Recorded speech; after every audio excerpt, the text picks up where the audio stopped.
Jangan lupa subscribe channel YouTube TVRI Bengkulu, like, komen, dan nyalakan notifikasinya.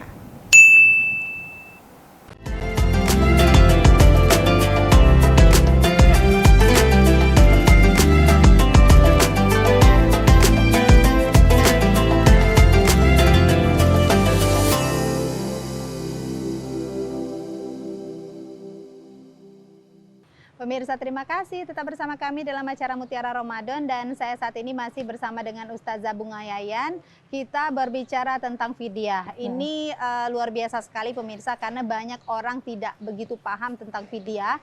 Terkadang juga memang fidyah dijadikan sebuah pilihan untuk meninggalkan puasa gitu ya. Nah, ini pemirsa tadi Bunga mengatakan bahwa memang fidyah itu dibayarkannya sesuai, akhirnya di-compare dengan membayar zakat ya. Jadi 2,5 kilo liter. atau 2,5 kilo atau 3,5 liter gitu ya. Artinya kurang lebih sekitar untuk 4 hari. Jadi tinggal hitung saja berapa hari kita meninggalkan puasa dan berapa jumlahnya yang harus kita bayarkan pada saat membayar fidyah. Tapi ternyata pemirsa, ini terkadang banyak orang yang ibarat nih tahun 2002 kemarin dia nih udah nggak puasa gitu ya.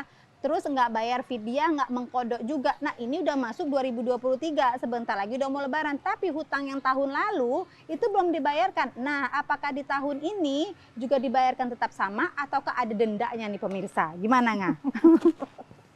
Udah bertahun-tahun nih nggak? Ada dendanya. Jadi gimana? Luar biasa ya. Menunda kodok hingga Ramadan berikutnya, semua ulama fikih menyebutkan tentang ada, tapi tanpa uzur syar'i ya. Misalnya ada orang yang menunda kodok padahal dia punya 11 bulan begitu untuk ya bisa untuk membayar mengganti harusnya. Paling berapa hari gitu ya kalau haid gitu ya atau nifas. Nah, kalau seandainya dia tidak ada uzur syar'i, semua sepakat kodok ditambah fidyah. Plus fidyah. Nah, jadi itu 2 kali berat lipat gitu ya. Iya. Jadi ulama-ulama fikih menyebutkan tentang itu. Jadi ada, tapi kalau ada uzur syar'i enggak. Misalnya ada orang yang punya uzur syar'i, misalnya dia tuh nggak sembuh-sembuh sakitnya. Jadi dari tahun ke tahun tetap sakit masih, gitu ya. harus makan obat gitu ya.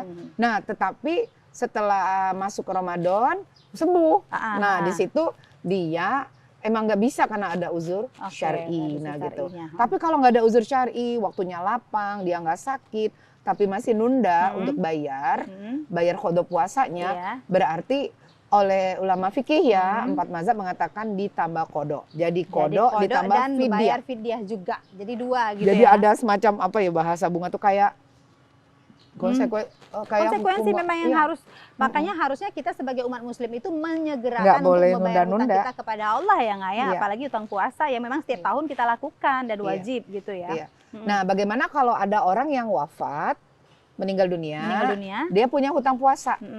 Nah, berbeda dengan hutang sholat. Kalau hutang sholat ya. Hutang sholat. Di dalam hutang puasa ini ternyata ulama-ulama fikih menyebutkan yang mengkodoknya boleh keluarganya. Ahli waris gitu ya. Ahli warisnya. Oh, itu hutang puasa? Hutang puasa. Jadi boleh gitu. Jadi pada saat misalnya kita punya orang tua yang ya kayak kita dulu ya, orang tua meninggal kondisi lagi di Ramadan gitu ya. Nah, kita bagi puasanya tuh.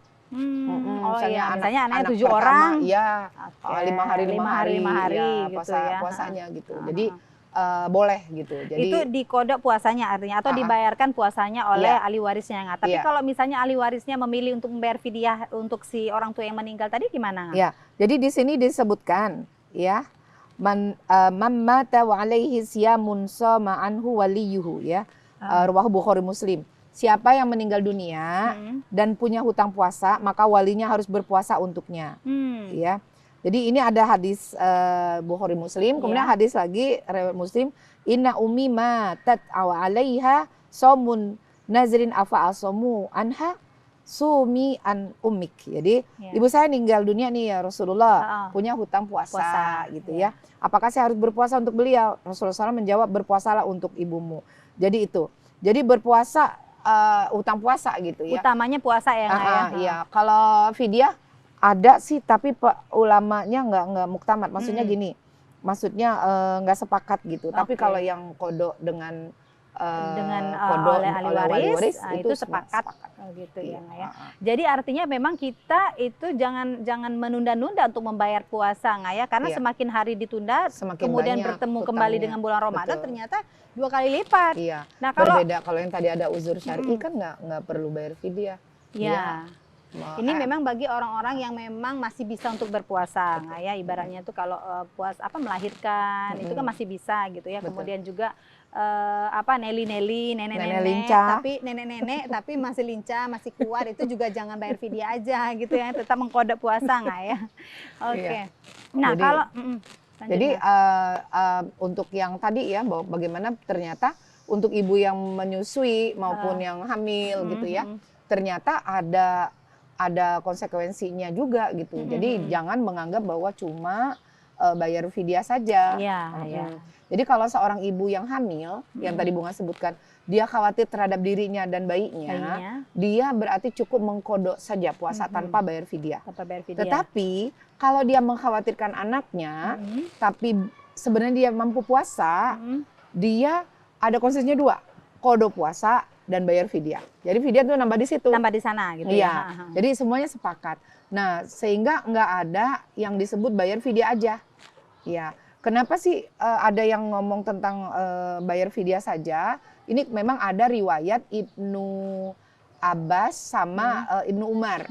Tapi riwayat itu lemah sehingga 4 mazhab ini Syafi'i, Maliki, Hambali, Hanafi ini tidak pernah memakai riwayat itu karena lemah. Sehingga kalau Bunga lihat sih kita harus mengambil pendapat jumhur. Iya. Jumhur itu kesepakatan. Ya, sehingga lebih utamanya bukan dengan fidyahnya tapi berusaha untuk puasa kodok gitu ya. Apakah ibu hamil boleh puasa? Maksudnya bukan boleh, mampu puasa bisa, malah enak karena kan nggak mau makan. Hamil muda tuh malas makan. Iya. Jadi kalau hamil muda malas makan tuh kan biasanya kita langsung lemas lagi lemas, ya. mending puasa. Nanti Iya. bukanya baru minum Iya, gitu ya, makan gitu. Nah, Jadi bagaimana nggak kalau misalnya orang yang mempunyai hutang puasa itu adalah orang-orang yang tidak mampu untuk membayar fidyah? Ada artinya begini, mungkin bisa dikatakan orang-orang yang justru dia tergolong orang-orang yang miskin. Iya. Bagaimana nggak? Ya, nanti ada karoha, ya ada semacam ini ya, bahwa seseorang yang tidak bisa untuk membayar karena memang nggak ada uang, memang nggak ada ganti ya, tapi Iya. di satu sisi orang-orang sekitar lah yang membantu untuk membayarkan. Oh boleh seperti itu Boleh, ya? Atau misalnya boleh. ada keluarga lain Iya. begitu boleh ya? Kayak kafarat ya, ada cerita lucu, tapi ini mungkin jadi pelajaran ya. Kafarat zihar. Jadi dalam syariat ada kafarat zihar di dalam surah Al-Mujadalah gitu kan. Ada seorang laki-laki, dia menzihar istrinya. Istrinya ini bernama Khawla binti Salabah. Nah, si laki-laki ini sahabat juga kesel sama istrinya. Dia mengatakan kamu seperti punggung ibuku karena emosi. Oh iya, iya. Dia malamnya dia ngajak hubungan suami istri. Kata Khawla, wahai suamiku, kamu sudah menzihar aku. Jadi zihar itu dikategorikan talak 1. Nah, pada saat itulah apa yang terjadi? Mereka menghadap Nabi. Nah, turunlah surat Al-Mujadalah, perempuan menggugat. Ternyata apa kata Nabi Muhammad SAW? Diperintahkan untuk bebasin budak. Kata si Khawla, kami ini orang miskin, kami nggak bisa, gitu kan. Terus kata Nabi, udah puasa 2 bulan berturut-turut. Dijawab, suami saya itu udah tua, Udah nggak mampu lagi. nggak mampu lagi, gitu ya. Terus akhirnya alternatif terakhir, memberi sitina miskina, jadi 60 orang miskin makan. Langsung Khawla bilang, ya Rasulullah, tidak ada laki-laki yang paling miskin kecuali suamiku. Nabinya ketawa. Maksud Nabi, udah miskin, udah jelek, udah tua, jangan banyak tingkah. Maksudnya jangan banyak tingkah. Nabi ketawa. Udah tahu nggak bisa bayar gitu Iya. ya.